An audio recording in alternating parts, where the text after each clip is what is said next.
We zijn aan het meeluisteren naar wat er gebeurt op de Dave Clarke stage. En we zien daar net een man verschijnen met een ontzettend leuke groene hanenkam. Green Velvet die is aan zijn set begonnen. En ondertussen zit Dave Clarke hier bij ons in de studio. Hi Dave. Bonjour. Bonjour, comment ça va? Oui, ça va. Ja, ça va bien? Oui. Do you like what you're hearing on your stage? You just turned it down. Wait, I'll turn it up. Wait. Let's get into the moment. It's a nice hi-hat. Nice hi-hat? Yeah, you have to put on your headphones. If not, you won't hear what's happening at your own stage. How is it to host a stage? It's a big responsibility in a way. I mean, obviously, Tomorrowland is the biggest festival in the world. So to be given a stage at the biggest festival in the world, and it's the second biggest stage, is a pretty big responsibility. Uh-huh. And I can imagine. Yeah, it's an honor, of course. And you have invited all your friends, the best techno DJs you could find. Yeah, I wouldn't say friends. I wouldn't say enemies either. But I just invite people on their talent. So. Yeah, and was it difficult to choose? No.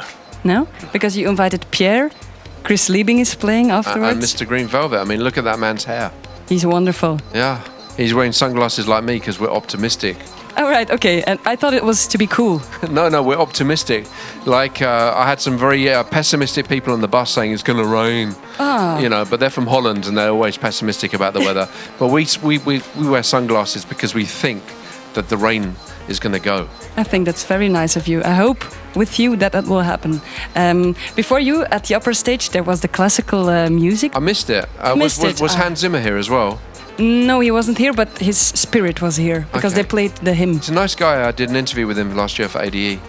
And he also lived in Brighton, which is kind of funny. Okay, cool. No, I missed it. They were all pulling out just as I came in. Okay, because you did something familiar yourself, something similar yourself. You played with an orchestra? No, I was supposed to play with the Holland Symphony Orchestra a few years ago, but there's something happened in my personal life where I couldn't do it.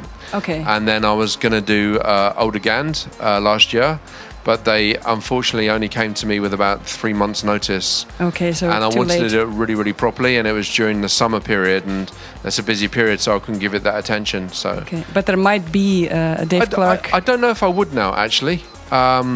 Thinking about this year, because a lot of people are doing it, and if I was going to do it, I would definitely involve real classical music as opposed to trying to transmogrify dance music into a classical context, because I don't think it always works. No, I understand. But are you into classical music yourself? A little bit, yeah. I mean, I did that whole thing on Clara, although I did get my annoyance confused between Eric Satie and Samuel Barber, okay.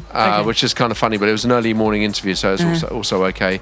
But yeah, I mean, I spent 3 years working in a classical music shop and had to deal with the snobbiness of some of the people going, if it's not on Deutsche Grammophon, I'm not having it. Yeah, and who is Simon Rattle before he became Sir Simon Rattle. Yeah. But yeah, I really do like it. I like Janacek, nice. Smetana, some Hungary. Rimsky-Korsakov sometimes. Yeah. It depends what mood I'm in. And one of my happy discoveries was, I think about 3 years ago, I was watching television, and on television was the Simon Bolivar Youth Orchestra doing Ginastera, and that totally blew me away, because obviously with classical music there's this whole thing of almost snobbiness attached to it, and what was nice about this was it was kids all dressed in tracksuits with amazing effervescence and real enthusiasm and no class bullshit. No. And it was beautiful to see. Just the music. And the energy was amazing. Okay. Really amazing. Do you are you inspired by classical music when you make your Emotionally, techno? I am. But I'm inspired by dynamics, because the world that I live in professionally is very... you're lucky if you have like a 6 dB dynamic range. And obviously right now I'm talking probably through an Optimod, so that's probably even reduced it even further. Whereas with classical music... it's an amazing dynamic range, and it really I mean, like I said before, with techno, it's very, very... The urgency is from tempo and repetition and relentlessness. Whereas with classical music, you do have all of that, but then you also have dynamics where you can go really quiet and then really build up, almost like a Hitler speech, I suppose. Yeah. And then you have this amazing dynamic energy, which is something which I think we waste with music, actually. But you know, we live in this world, and that's okay. But with classical music, it really can suck you in, and you can be really emotional on it. I mean, like Debussy, Claire de Lune is Yeah, it's mind-shatteringly beautiful. And if you don't cry when you listen to that, then you maybe don't have you're a heart. missing an emotional hormone or something. Yeah. Okay, but I get sucked in when I listen to one of your sets, so I think your energy and your dynamic is very, very good as well. Thank you. Maybe not as Debussy's, but we'll talk about that Definitely later. not as Debussy, without a doubt, not Debussy, no. What can we expect from your set tonight? Definitely not Mahler either. Tonight, I don't know, it depends on the weather, actually. Depends on how cold it is. I don't prepare. But you put on your sunglasses, so the weather's gonna be fine. True. Thank you. Okay, You caught me on that.